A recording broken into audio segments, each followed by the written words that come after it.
Posiblemente fue la pentagonal más emocionante de la historia del fútbol nacional y estamos ahora ya en lo que se trataba de la segunda ronda, los encuentros correspondientes a la segunda ronda de aquel campeonato. Y aquella noche en el Rosabal Cordero Herediano llegaba dispuesto a intentar recuperar el primer lugar ante Liga Deportiva Alajuelense, la liga que ya le había ganado en el Morera Soto 2-1 en la primera ronda. Aquí Fernando Sosa habilitando a Oscar Ramírez y Alajuelense muy cerca de la anotación con Guillermo Guardia. Un estadio que reflejaba pues el ambiente digno de una etapa final de torneo. Atención a este servicio porque llega la habilitación por parte de Claudio Miguel Jara, pero ese gol se invalidaba al cuadro florense que tenía muy buenas figuras como Siviani Rodríguez, que aquí de cabeza madruga la salida del guardameta alajuelense Carlos Porras, Bam Porras, y Herediano se adelantaba. Siviani Rodríguez, Claudio Jara, Marvin Obando, Norberto el Pajarito Hueso, Sidney Edwards, Luis Neco Fernández, Jorge Chévez, Roberto Carmona, entre otras figuras, completaban aquel equipo herediano. Aquí se decreta penal. Carlos Arrieta en el señalamiento y José Carlos Chávez Inequén, que fallaba lo que podía ser el gol del empate para Liga Deportiva Alajuelense. Sin embargo, va a llegar la reacción del cuadro manudo. Vean a Oscar Ramírez, cómo era el que prácticamente iniciaba todas las jugadas ofensivas. La jugada por el callejón, y Guillermo Guardia, eterno goleador del fútbol nacional, era quien colocaba el gol del empate en aquella oportunidad para alegría de los aficionados de la liga. Sin embargo, en la etapa complementaria va a llegar el mejor gol de la noche y posiblemente de aquel pentagonal. Ahí está el disparo de Norberto Hueso, el salvadoreño, mundialista en 1982, y enloquecía el estadio Eladio Rosabal Cordero. Y luego Marvin Obando, que siempre era el dueño de la banda, el balón que Carlos Porras no lograba rechazar por completo, y ahí aparece con el tercero Carlos Camacho, y los heredianos disfrutaban, los liguistas se quedaban serios. Costaba un poco identificar a los aficionados porque los aficionados normalmente no iban con colores de sus equipos, todavía pues la venta de camisetas no era tan normal, era la bandera la que ocasionalmente identificaba a las aficiones. Saprissa Punta Arenas también arrancaban la segunda ronda. Hay que recordar que habían empatado 1-1 en el estadio Lito Pérez. Y aquí en el Ricardo Saprissa llega este desborde de Enrique Díaz, el balón que le queda a Coronado y toque certero para vencer a Bismar La Macha Duarte. Y Saprissa le estaba ganando al campeón nacional Punta Arenas, campeón nacional todavía en aquel momento, que eso sí tenía que recuperar mucho camino en aquella pentagonal. El estadio, si bien no estaba lleno y era de menor capacidad que el Saprissa en la actualidad, pues aún un sector de gradería no existía, pero tenía una muy bonita asistencia. Aquí llega este disparo de Pedro Pablo Ribeiro Pedriño, y Víctor Monge, que cometía este grueso error. No tuvo una buena pentagonal Víctor Monge, que ya era un portero veterano, y hacía Saprissa, se le escapaba el triunfo y dejaba a Herediano otra vez en la cima, cuando asomaba en la jornada número 7 el equipo de Punta Arenas, en un estadio Lito Pérez con una buena asistencia, mucho aficionado herediano. Herediano era el equipo que estaba en una carrera contra el tiempo por coronarse campeón, pues había dejado las 4 vueltas. Siviani Rodríguez tuvo una gran participación. Otro jugador importante en ese equipo herediano era Freddy Munguiu, y ambos lograron llegar a la selección nacional que empezó la ruta Italia 90, lo mismo que Claudio Jara, que terminó goleador de aquel torneo, más allá de que en la etapa pentagonal no marcó tantos goles como en otros momentos. Atención aquí porque descontrol por parte de la saga florense, y Gilberto Rodin, que luego pasaría a Liga Deportiva Alajuelense, adelantaba a Punta Arenas. Parecía que Herediano podía perder aquel partido ante una temperatura calcinante. Punta Arenas, que mantenía prácticamente el 90% del equipo que había salido campeón en el 86-87, pero aquí apareció Luis Neco Fernández para emparejar los números. Herediano, sin hacer su mejor partido, empataba, y con mucha pasión se vivían los partidos en el Lito Pérez en aquellos días. Nadie cedía terreno en esa pentagonal 87-88. Repartición de puntos en la olla mágica. Un partido clave. Aquel cartaginés que dijimos hizo un trabajo silencioso en la primera ronda, va a iniciar con la conquista de algo que no estaba en las apuestas ante el Saprissa. Ahí tenemos a Víctor Monge, que se mantenía como titular pese al error ante Punta Arenas.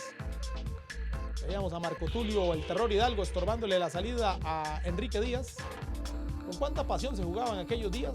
Y otro detalle que nos gusta recordar aquí en la Biblioteca del Recuerdo son los bonitos uniformes que utilizaban los equipos en aquella época. Aquí Víctor Monge con una tapada espectacular.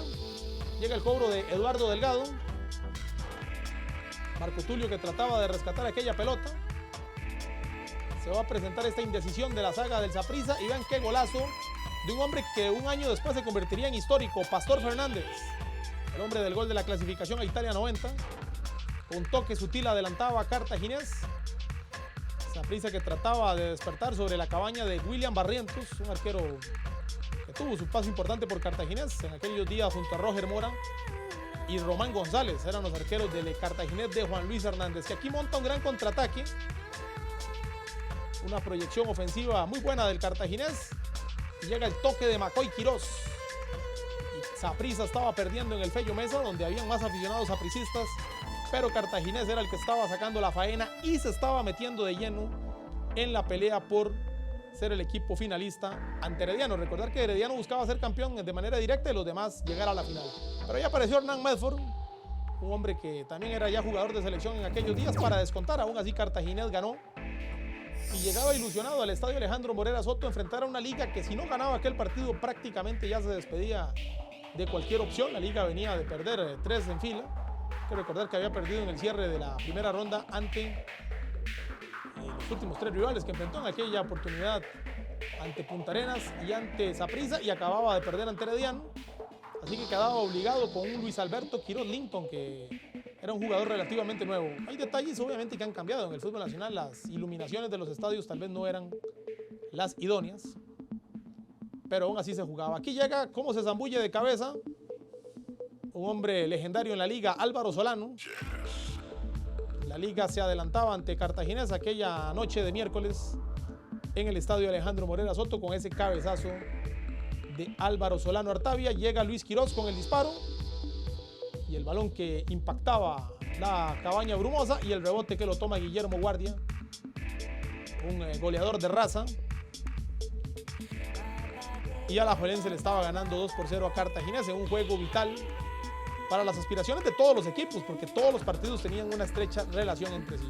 Llega Cartaginés aquí a intentar revivir en el encuentro y Eduardo Delgado, jugador que estuvo en varios equipos de la primera división, lograba el gol del descuento, pero en el cierre Quirós, que tuvo una gran noche, tuvo su merecido. 3-1 en la Liga Deportiva Alajuelense de Leroy Lewis en aquellos días. Ahí todavía tenemos a Franco Benavides, Ricardo Chacón bastante joven. La liga trataba de volver a la pelea. El partido clave de esa fecha pues cruzaba a los dos equipos que estaban arriba en la tabla, Herediano y Saprissa. Se decía que era una antesala de una posible final que Herediano quería evitar, que Saprissa quería forzar. Habían sido los mejores de la fase regular, por ende se podía considerar una final adelantada. Y Saprissa golpeaba con este cabezazo de Alexandre Guimaraes. Y la locura morada en un Rosabal Cordero repleto. Sin embargo, va a llegar la respuesta del equipo herediano aquí en esta acción. Ven qué buena jugada. El fútbol de aquellos días era bastante técnico. Y Siviani Rodríguez se iba a encargar de emparejar los números y enloquecía el estadio Rosabal Cordero. Parecía que la noche pintaba para Herediano, un Herediano que sabía que ganando 2 de los 3 juegos que tenía podía incluso llegar al título sin necesidad de final. Pero las fuerzas estaban muy parejas y este es un golazo de José Martín Jiménez, que siempre se caracterizó por los tiros libres, por meter la pierna fuerte, pero aquí deleitó con este golazo, sacando la marca de Jorge Arturo Hidalgo, y los heredianos empezaban a temer un Saprissa peleándole el título en la gran final. Sin embargo, Herediano iba a perder toda opción después de este partido. Ya Herediano sabía que si perdía ante Cartaginés, ya la pentagonal no se le iba a dar y quedaba a expensas de conocer a su rival para la disputa del título, en un partido vital para las aspiraciones de Cartaginés, que, como dijimos desde la primera etapa, silenciosamente ese Cartaginés que dirigía Juan Luis Hernández se fue metiendo en la pelea. Y Juan Luis empezó a hacer polémica. Ya para aquellos días hablaba de que si Herediano le ganaba el título, él se iba a poner la camiseta de Herediano. Había mucho morbo en el fútbol nacional. Esas declaraciones no le gustaron a algunos futbolistas florenses. Vemos como Barrientos ya no era titular, sino era Roger Mora, que luego hizo carrera como arquero en Cartaginés, en Carmelita, en Santos de Guapiles. Espero que Roger Mora realmente ha sido más recordado por sus años como el preparador de porteros del Saprissa. En aquellos días sumamente joven, era el arquero de un Cartaginés muy entusiasta, que se la creyó en la fase final y que a la postre, junto al Cartaginés del 2013 en el torneo de verano, van a terminar siendo los equipos brumosos que más cerca estuvieron de coronarse campeones, más allá de que Cartagena disputó otras finales. Aquí está Franklin Williams, aparece para meterle la pierna a esa pelota y dar el único gol de aquel partido en una acción de oportunismo total, y Herediano matemáticamente ya con esas dos derrotas ante Saprissa y Cartaginés quedaba fuera de la pelea. Fuera de la pelea prácticamente ya estaba Punta Arenas y la liga tenía un margen muy reducido. Se enfrentaban en el Morera Soto, Alejandro González, que regresaba a la titularidad, recordando precisamente la última final que se había disputado casi un año atrás entre estos dos equipos en el estadio Alejandro Morera Soto. En esa oportunidad ya los dos equipos tenían un margen muy reducido, prácticamente que tenían que ganar todos sus juegos y esperar a ver qué acontecía con otros resultados. Vemos que Oscar Ramírez prácticamente aparecía en todas las jugadas, era un todoterreno Oscar, y aquí la Juelense perdonaba con Álvaro Solano. Liga que pues mantenía una base de jugadores que venían desde el bicampeonato del 83-84, con aquel equipo que jugaba muy europeo, como se decía en aquellos días, y otros que se fueron sumando posteriormente. Aquí Guillermo Guardia celebraba el gol, pero ya la acción se había invalidado. Ya pues no estaba el Guilate, ya como explicamos en la primera parte, Callazo, que inició esa temporada, no jugó el Pentagonal. Ya no estaba Roger Flores, ya no estaban algunas figuras como Luis Raquel Ledesma, que también se había ido del equipo. Aquí aparece Álvaro Solano, de cabeza para variar, y la liga se aferraba a llegar con opciones hasta la última fecha. Una afición que en aquellos días apoyaba indiferentemente de cuán cerca estuviese el equipo de ganar el título. Lo de la liga ya estaba un poco complicado, sin embargo, vemos un estadio Alejandro Morera Soto con una asistencia muy buena. Y la liga que se iba a convertir en elector indirecto del destino de aquel torneo, como ya vamos a ver más adelante. Aquí vencía Punta Arenas y estaba claro que iba a haber nuevo campeón nacional. Saprissa, Herediano y Cartaginés, los que tenían los mejores atestados. Estamos llegando ya a la última jornada, en la cual Cartaginés se enfrentaba a Punta Arenas, y se suponía que esa misma noche lo tenían que hacer la liga y Saprissa, pero el partido se suspendió y quedó para una noche después. Aquí aparece José Chan de cabeza adelantando a Cartaginés. José Chan, que es puntarenense de nacimiento, pero que la mayor parte de su carrera la jugó con Cartaginés. Y luego Franklin Williams en cobro de penal, 0-2, y los Cartagos se ilusionaban. Cartago no ganaba matemáticamente ese día la pentagonal porque todavía quedaba por definir el juego del clásico, que al jugarse un día después terminó siendo el que definió el futuro de aquel torneo. Cobro de penal y Clever Ponce engañaba a Roger Mora, a quien se le dio la oportunidad en el cierre de la pentagonal y que iba a terminar atajando el primer partido de la final. Cambió de uniforme Cartago, algo que solía hacer el equipo de Juan Luis, y llega Marco Tulio Hidalgo, el terror, 1-3, y Cartaginés estaba muy cerca de dejarse la pentagonal. Había llegado a 10 puntos, pero todavía estaba el riesgo de Saprissa ganando el clásico y siendo el equipo que llegaba a la final ante Herediano. Herediano estaba fuera, la liga estaba fuera también con este resultado de Cartaginés. Ya Punta Arenas estaba hace rato, y las cosas del fútbol, el clásico, ¿quién se perdería el primer juego de una posible final? Estadio Ricardo Saprissa. Este partido en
ver quién era de cada equipo. Ahí está Manguera Segura, que apareció como titular en lugar de Víctor Monge, rechazando ese balón de Joaquín Guillén. La liga insistía y como podemos observar, un partido prácticamente con matices de una final. Y es que nunca va a existir un juego de trámite entre Saprissa y la liga, o la liga y Saprissa. Y aquella vez se confirmó al 100%. Este disparo a quemarropa de Oscar Ramírez. Saprissa era el equipo que más estaba tal vez surgido de un campeonato en aquellos días de los tradicionales. Obviamente está el tema de Cartaginés y su histórica racha, pero de los tres tradicionales o más acostumbrados a ganar, Herediano, Alajuelense y Saprissa. Saprissa era el que llevaba más años sin salir campeón. Pero en el cierre llegó Joaquín Bernardo Guillén de cabeza, aprovechando este cobro de Oscar Ramírez, que era pues tal vez el jugador más talentoso que tenía Costa Rica en aquellos días. Estaba también muy fresca la herida de la salida de Callazo, o ya la firma de Callazo con Saprissa, así que la rivalidad estaba a flor de piel. Saprissa aún así estaba en la final. Alejandro González, que se dejaba la pelota. El empate podía ser decoroso para que la liga cerrara una campaña donde pudo haber hecho más. Empezó liderando el torneo Alajuelense, pero se derrumbó. Aquí robaba este balón Vladimir Quesada, pero el disparo de Walí, que llegaba a control de Alejandro González. Los últimos minutos iban a ser muy emocionantes. Imagínense en Cartago, donde todo el mundo apoyaba o empujaba a la liga para que sucediera esto. En el último instante, Luis Alberto Quirós de cabeza, otra vez Oscar Ramírez, y tal vez un triunfo que para la liga no significó nada más que dejar a Saprissa fuera de la final 87-88. Iban a haber lágrimas en los jugadores morados. El equipo lo dirigía el uruguayo Raúl Higinio Betancourt, y Saprissa se quedaba sin final. Era Cartaginés el campeón de la pentagonal. Herediano había ganado las 4 vueltas, así que Herediano y Cartago, Cartaginés y Herediano serían los que disputarían el título. Saprissa se quedó por muy poco fuera, y las lágrimas de un arquero que tuvo un paso importante por Saprissa, Miguel Segura. Víctor Monge, que era más veterano, trataba de consolarlo. Así quedó atrás la pentagonal y vamos a la final de la temporada 87-88. Herediano Cartaginés, Estadio Nacional. Herediano equipo casa. Estaban parejos los 5, tal vez Punta Arenas un poquito más relegado, pero de los equipos que vimos antes, todos podían ser protagonistas. El destino del fútbol, las vueltas del fútbol, lo ubicó a un equipo herediano dirigido por un español, Antonio Moyano Reina, y Cartaginés dirigido por un español, Juan Luis Hernández Fuertes, en la disputa de aquel título. Un equipo más experimentado tenía Herediano, pero lo que Cartaginés hizo en la fase final, pues obviamente que alimentó la ilusión brumosa y de toda Costa Rica, porque seamos sinceros, cada que Cartaginés ha disputado una final ha sido prácticamente el equipo rival contra el resto del país, y la mayoría de estos episodios ha sido ante Herediano. Había sucedido en el 79 y volvió a suceder en la 87-88, volvería a suceder en la 92-93 y ya más recientemente en el 2013.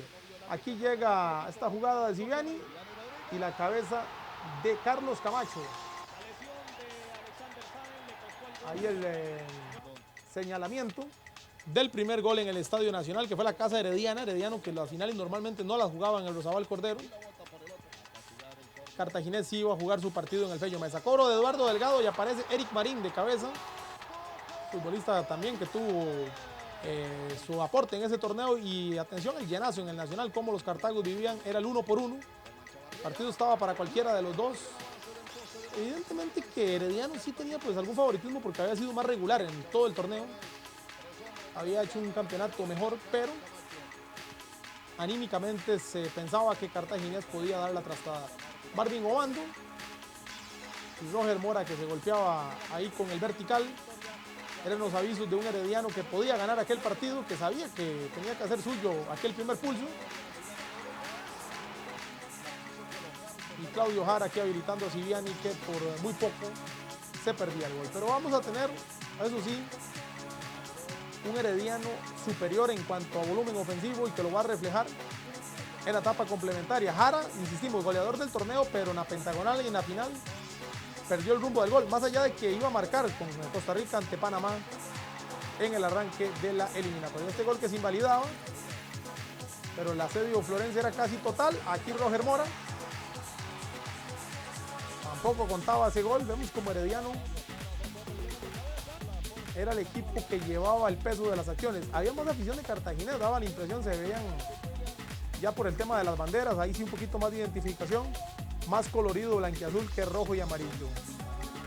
Williams, si bien Jorge Arturo Hidalgo en el control, y aquí va a llegar la jugada de Germán Chavarría, la prolongación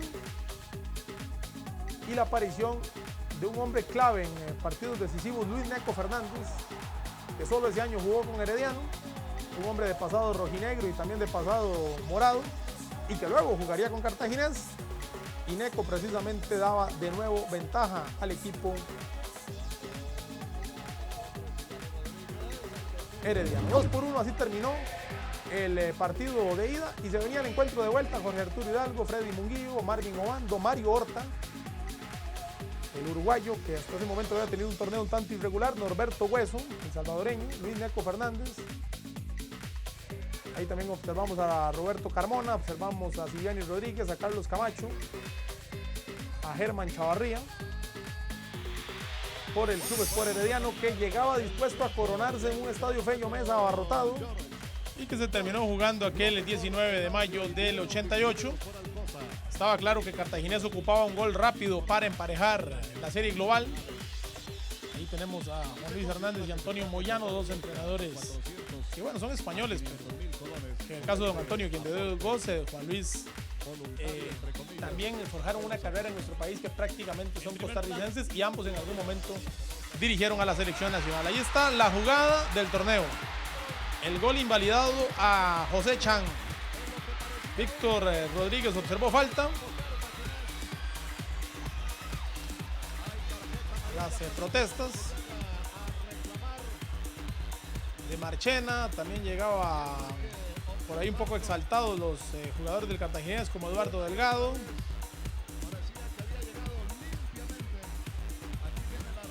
Macoy Quirós.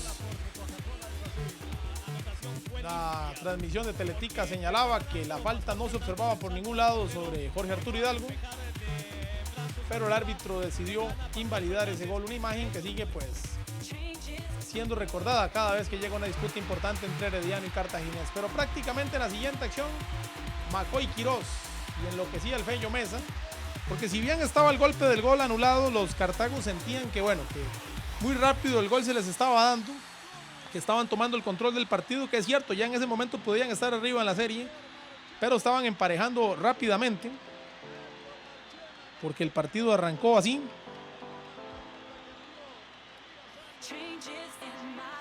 La acción polémica pues llegó prácticamente en los primeros minutos, pero el minuto 19, pero prácticamente 2 minutos más tarde, la anotación de Macoy. La afición brumosa, que creía que esa noche se acababa la sequía, que en aquellos días era evidentemente no tan grande como ahora, eran 48 años, y la ilusión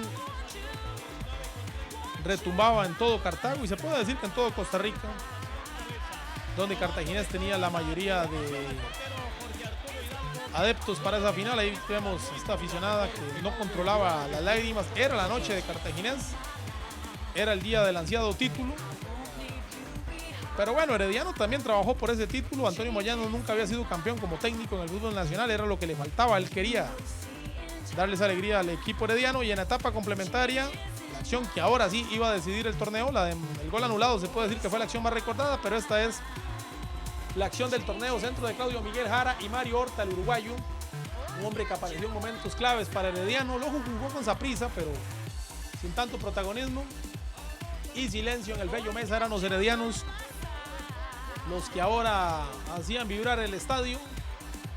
Herediano, especialista en coronarse en casa ajena, lo había hecho ante la Liga 2 años antes y estaba cerca de hacerlo